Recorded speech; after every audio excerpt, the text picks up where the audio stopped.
guys, today I'm going to be talking to you about 6 of my go-to tools. Hello guys, today I'm going to be talking to you about 6 of my go-to tools.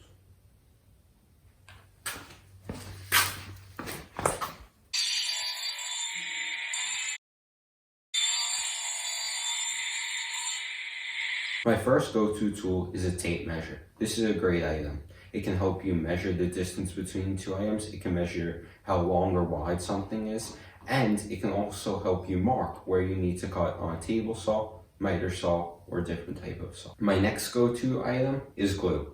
This item is great because it is stronger than the wood and the metal hardware that you're putting into your items.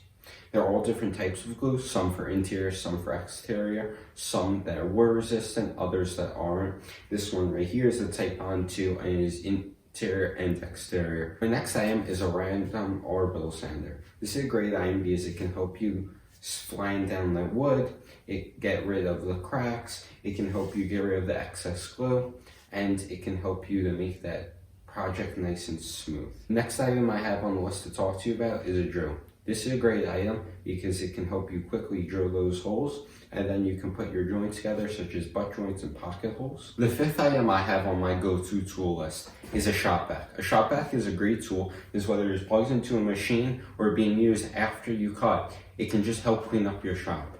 Who doesn't love a clean shop? The last item I have on my go-to tool list is a miter saw. I actually happen to have 2 miter saws. I have a small one, and I have this DeWalt compound sliding miter saw. I love this saw because you can bevel. If the piece is wire, you can still cut it, that you don't always have to transition over the table saw as quickly. I hope you enjoyed listening to me today about my 6 go-to tools. Have a nice day. Chop that subscribe button, hammer that like button, and mark up the comment section.